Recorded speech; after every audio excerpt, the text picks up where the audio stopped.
curso en metodológica secuencial y registros de desplazamiento y memorias, de lo que vamos a ver el día de hoy. Entonces, ¿a qué le llamamos un registro de desplazamiento? Un registro de desplazamiento es un circuito secuencial que tiene dos funciones básicas. Puede guardar información o puede mover datos. ¿Sí? Yo tengo un dato almacenado y ahora lo quiero utilizar en otra unidad, en otro circuito, para otra función, entonces necesito moverlo. Lo leo de un punto y me lo llevo a otro punto. Entonces tenemos esas dos funciones básicas y hay cuatro tipos de movimientos definidos.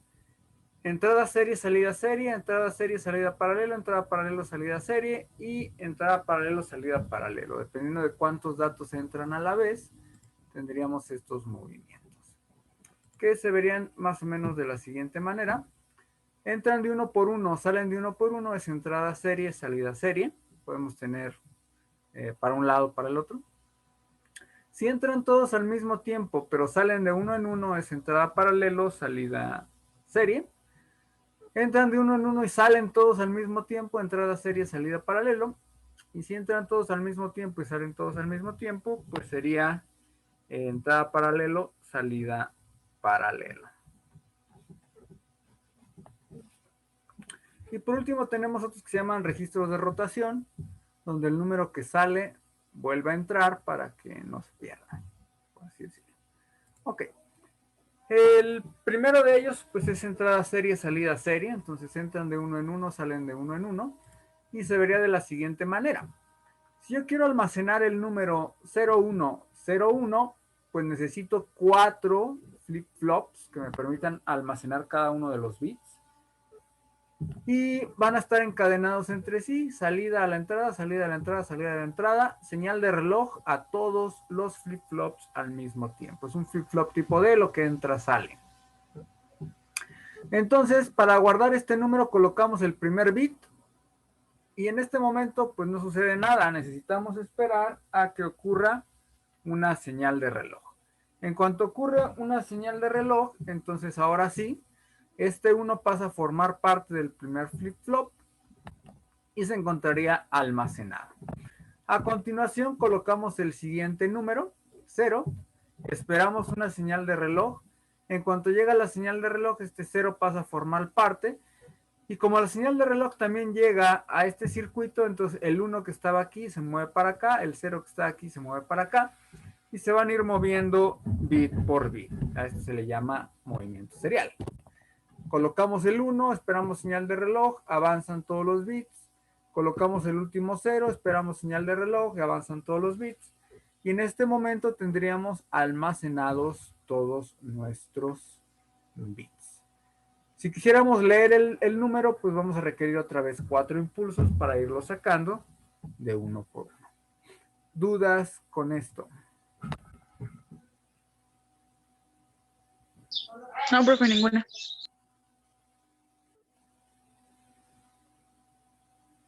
Ok. Ok. Y la forma en que los vamos a representar, pues sería de esta manera. Shift Register, registro de corrimiento. Tiene una sola entrada, tiene una sola salida, entonces es entrada serial, salida serial. Señal de reloj. Y este 8 indica la cantidad de bits. Entonces sería un registro de corrimiento de 8 bits. Después tenemos entrada serie y salida paralelo. Es similar a la anterior. Se introducen igual de uno en uno. Necesito 4 pulsos de reloj para meter cada uno de los bits. Pero la diferencia está en que tengo una salida conectada a cada una de las terminales del flip-flop. Entonces, el dato lo puedo leer en cualquier momento. Ahora, para que sea un dato válido, pues requiero esperar 4 pulsos de reloj, ¿verdad? Eso sería una restricción importante. Y la manera de representarlo sería con este símbolo. Tenemos la entrada, una sola entrada es entrada serial. Tenemos múltiples salidas, sería salida paralelo, señal de reloj, y es un registro de 4 bits. Y uno de ellos ya implementado físicamente es el 74164. Tiene es propiamente una sola entrada serie, nada más que tiene como una habilitación, ¿no? B, puedes verlo como una habilitación. Señal de clear, borra todo el dato. Señal de reloj, entrada de datos puede ser A, B puede ser considerada habilitación. Y tenemos 8 salidas, es un registro de 8 bits, entrada serie, salida paralelo, 74, 164. Después tenemos entrada paralelo y salida serie. Entonces, para la entrada paralelo, básicamente lo que vamos a hacer es conectar estos entradas aquí. Estas entradas de aquí, blanco, no se ve nada. Esta entrada de aquí lo que hace es, mediante la OR, escoge cuál de estas dos señales llega. Y estas señales están conectadas a el dato o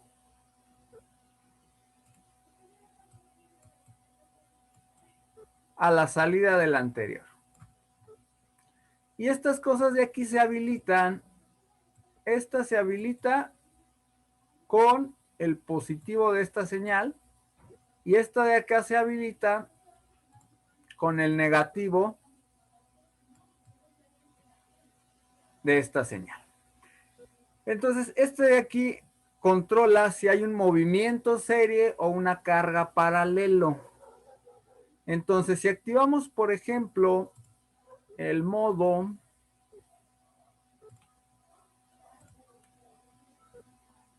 carga, entonces en el modo carga aquí habría un 0. Si aquí hay un 0, entonces aquí habría un 1. Entonces aquí habría un 1. 1 por lo que sea me da lo que sea. Entonces esta señal pasaría hacia acá. Acá tendríamos un 0. Al haber un 0 en esta AND, 0 por lo que sea me da 0. Entonces aquí tendría un 0. Entonces lo que estoy haciendo es que la señal de 1 viaja a través de la compuerta G2 y la señal Q0 es retenida por la compuerta G5. Si no la deja avanzar, tiene un 0 multiplicando. Y esta OR de aquí, pues simple y sencillamente suma de 1 con 0, pues me da de 1. Entonces aquí tendríamos, como quien dice, conectada la entrada para hacer una carga paralela.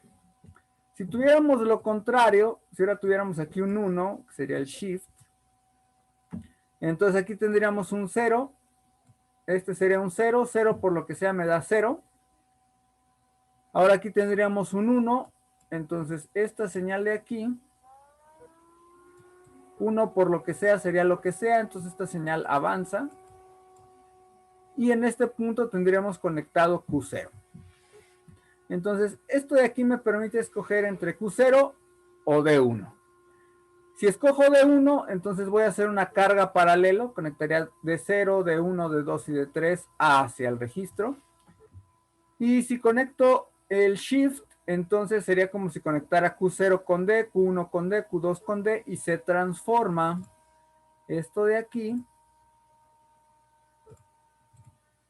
en un registro de ese tipo. Q con D, Q con D, Q con D, que es el avance serial.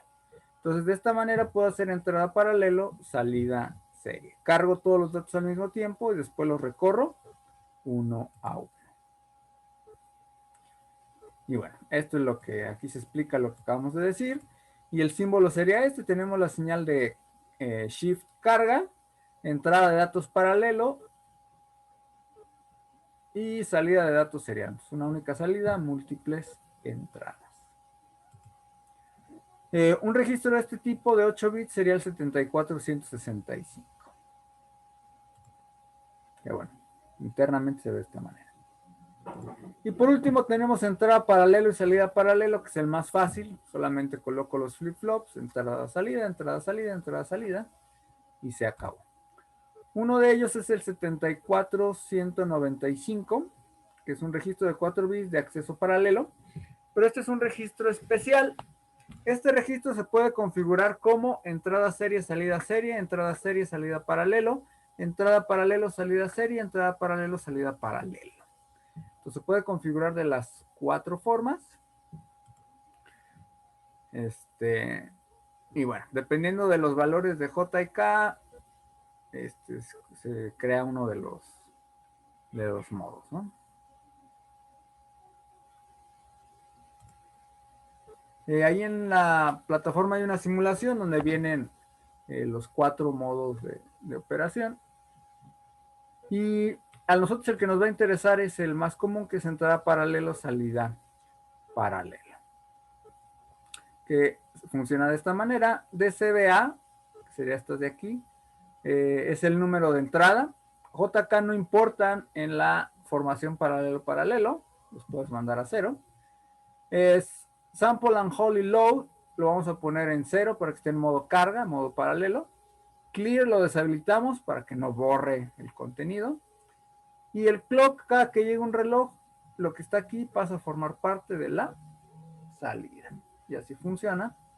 Entrada paralelo, salida paralelo, que es la forma más básica de almacenar datos. ¿Okay?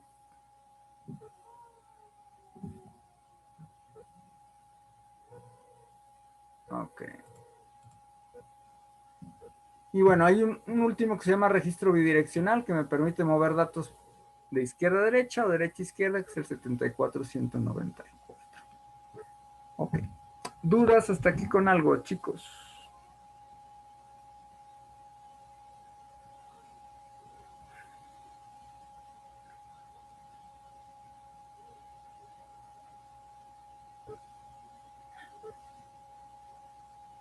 Creo que no, profe. Ok, y la última sección se refiere a memorias. Entonces, memorias tenemos de 2 tipos, RAM y ROM. La RAM, si se desenergiza, se borra. La ROM, permanecen los datos como si fueran una USB, ¿no? Y las memorias se forman por celdas semiconductoras que son capaces de almacenar datos, parecido a un flip-flop. Y pues bueno, se pueden acomodar de varias maneras. Aquí tenemos 8 por 8, serían 64 unidades de memoria. 16 por 4, pues también son 64 unidades de memoria. 1 por 64 son 64 unidades de memoria. Pero la forma en que se acceden, pues es diferente, ¿no? Aquí podemos acceder a los 8 bits, aquí únicamente a 4, aquí de 1 en 1. Pero la capacidad, pues es la misma, ¿no? Por ejemplo, en este caso, pues lo podemos ubicar por renglones y columnas. O podemos acceder directamente a todos los bits de un conjunto de 8, que se le llama un byte, para poder ser operados, que es la forma más común de hacerlo, ¿no? Hacerlo a través de el acceso a bytes. En las operaciones básicas de la memoria tenemos 2. La escritura, que es la operación que nos permite guardar un dato dentro de la memoria. Y la otra operación básica es la operación de lectura, que nos permite extraer un dato desde la memoria.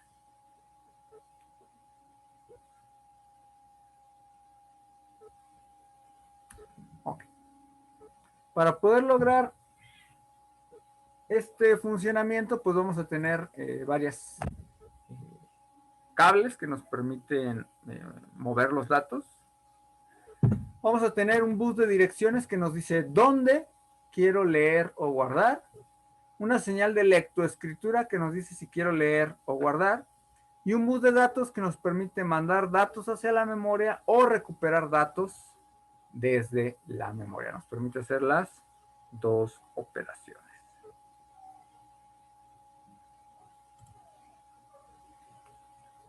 Ok. Y por ejemplo, en la operación de escritura, punto número 1, pongo el código de dirección. Entonces le digo dónde quiero guardarla. Entonces pongo la dirección y esto entra a un decodificador que selecciona de forma única una de las posiciones. Aquí tengo el número binario 5. Entonces se selecciona este de aquí. Después coloco en el bus de datos el número que quiero guardar Entonces lo coloco en este punto. Al colocarlo aquí, como ya tengo la dirección, pues automáticamente se coloca en la entrada de este sistema. No se ha guardado, pero ya está colocado. Y por último, ahora sí mando el comando de escribe en este momento, ¿no? Entonces, en este momento, el número del bus de datos pasa a formar parte de la posición marcada por el bus de direcciones, dada la señal de escritura. La otra operación es la operación de lectura. Es muy similar a la anterior, pero algunos pasos por ahí se intercambian. Entonces, punto número 1, pongo la dirección de memoria. Le digo en dónde quiero guardar. Tengo el 011, que sería el número 3. Aquí quiero adquirir el dato. Después aplico el comando de lectura. Y por último, este número se extrae de la memoria hacia el bus de datos. Entonces, en el bus de datos voy a tener colocado este número de aquí. Y eso sería lo que se conoce como operación de lectura. ¿Alguna duda con esto?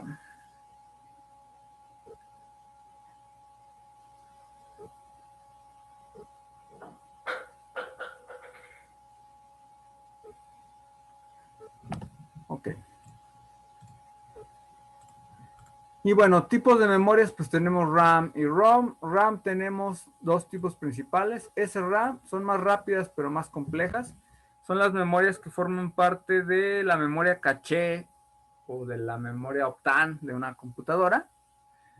Y la memoria dinámica o de RAM son más baratas, utilizan condensadores para almacenar la carga. Y son las que utilizan como memoria RAM, ¿no? Entonces, actualmente son la DDR5, que es una memoria dinámica. Son más baratas, son rápidas, pero no son tan rápidas como la Static RAM. Y entonces estas son memorias más chiquitas, pero más rápidas, son más grandes y un poco más lentas. Y después tengo las memorias ROM, que son memorias de solo lectura.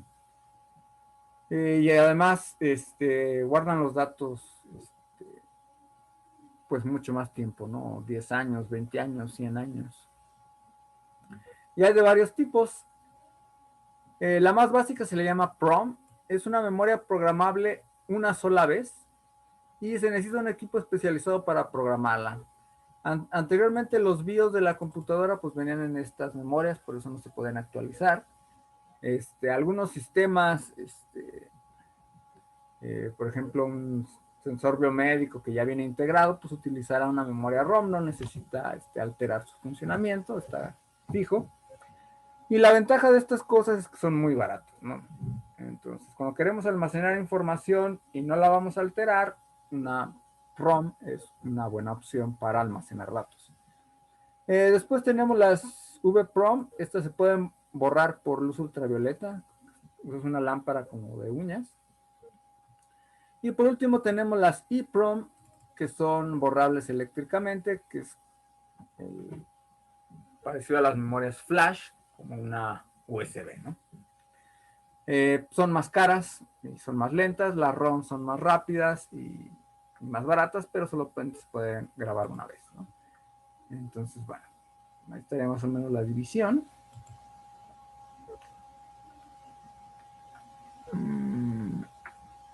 Ok. Este de aquí es un buffer triestado. Un buffer triestado nos permite desconectar virtualmente un circuito de de donde lo tengamos conectado. ¿A qué me refiero con desconectarlo virtualmente? Es como si usted quitara los cables de la proto, como si arrancara las pistas del sistema.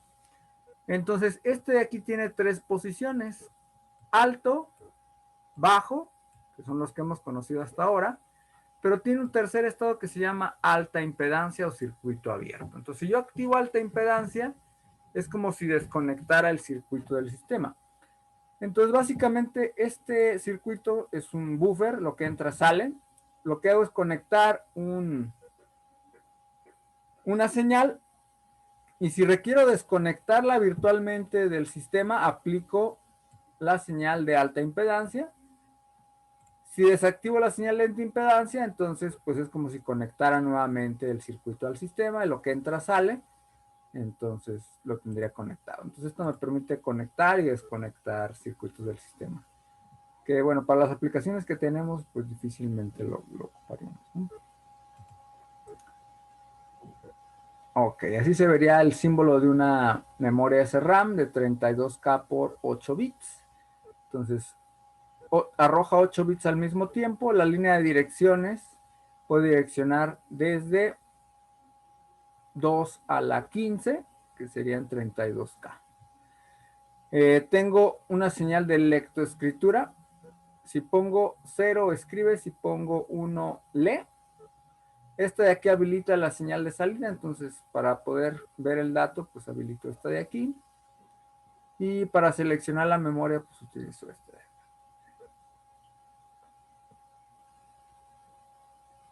Ok. Y cuando tengo varias memorias, puedo hacer lo que se le conoce como expansión de memorias. Y lo puedo hacer de dos maneras. Expandir la palabra. Es decir, aquí tengo una memoria ROM de 4 bits. Tengo otra memoria ROM de 4 bits. Entonces mantengo la misma capacidad, pero duplico el tamaño de la palabra. De 4 bits paso a 8 bits, pero tengo las mismas 65.535 posiciones de memoria. Pero ahora lo tengo a 8 bits en vez de 4.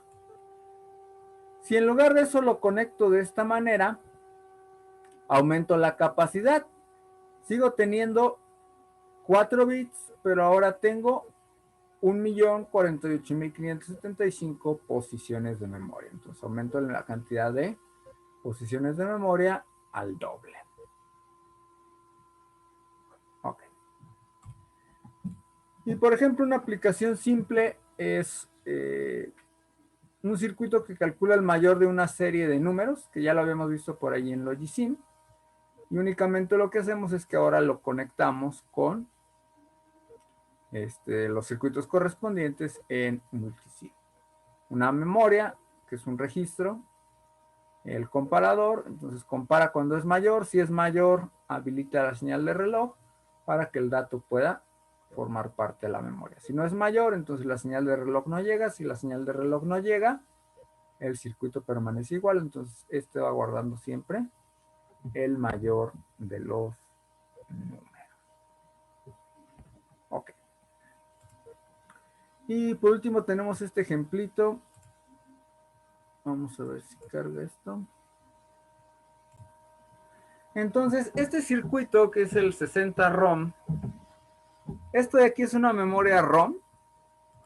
Si la selecciono, tiene 3 bits de direcciones, 1, 2, 3, tiene 8 bits de datos, entonces puede almacenar números de 8 bits, entonces a la salida tiene 8 bits, a la entrada tiene 3 bits. 3 bits de entrada me permiten direccionar cuántas posiciones diferentes.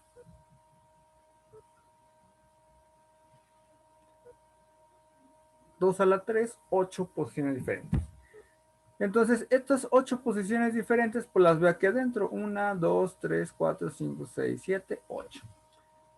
Este de aquí me permite habilitar la memoria. Entonces, ahí está deshabilitada. Aquí la habilito, entra en funcionamiento.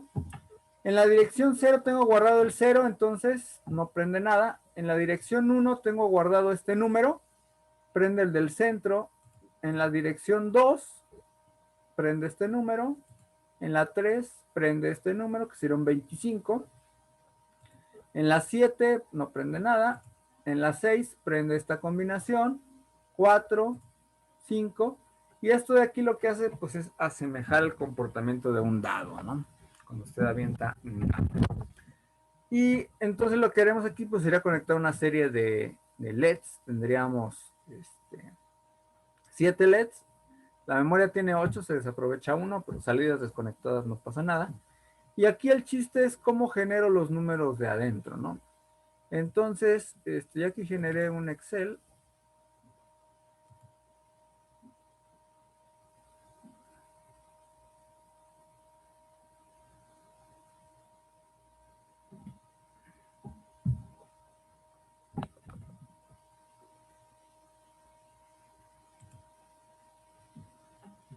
donde pongo el dadito y me da el número correspondiente. Entonces, si quisiera prender, por ejemplo, el 1 aquí,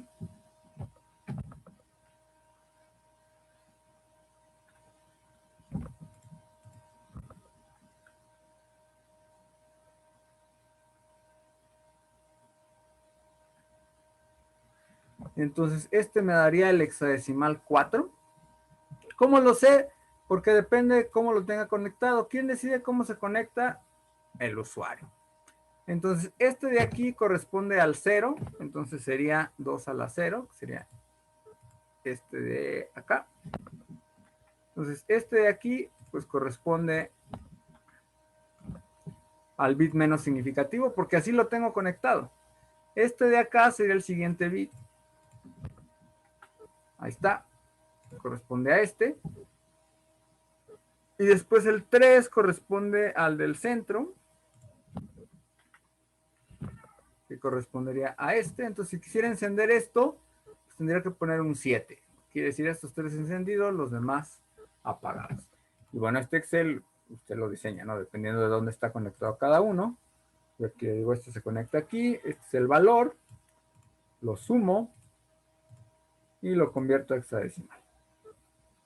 Y bueno, aquí nada más guardé los números, ¿no? Era el 4, 21, 25, 63, 67 y 7B, que son estos de acá. Para manipular las memorias en Logisim, le da clic aquí para editar y aquí las puede alterar directamente y después lo puede guardar. En el momento en que lo guarda le genera un archivito como este de aquí y si los pone en la misma carpeta con el mismo nombre se carga automáticamente. Entonces la siguiente vez que abra Logisim pues se debe cargar automáticamente y aparece la memoria. Si no lo guarda, entonces pues tendría que volver a ponerlo a mano y hacer el proceso de nuevo. Entonces, pues las memorias se utilizan bastante, por ejemplo, en las calculadoras, las operaciones que tiene, por ejemplo, trigonométricas, muchas veces vienen almacenadas con una cierta precisión en una memoria y en realidad no está calculando como tal el número, ¿no? Simple y sencillamente accede a una memoria enorme que tiene precalculados los resultados. Y esa es una manera bastante eficiente de procesar, ¿no? Cuando usted quiere que un sistema funcione muy rápido, lo mejor es precalcular resultados o guardarlos en memoria y después nada más invocarlos. Eso aplica tanto para sistemas digitales como para programación. Ok. Hasta aquí, no sé si hay alguna duda, comentario, queja, sugerencia.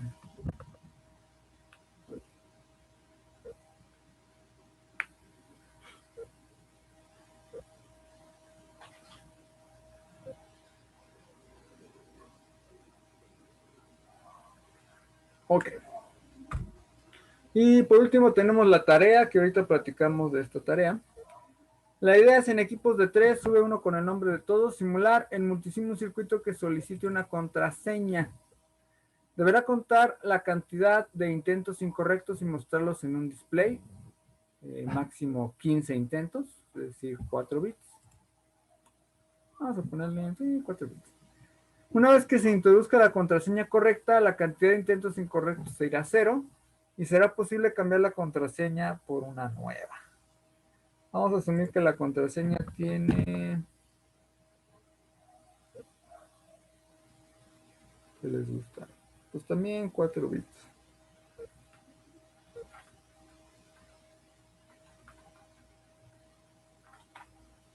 Para que esté chiquito. ¿Se entiende lo que tiene que hacer?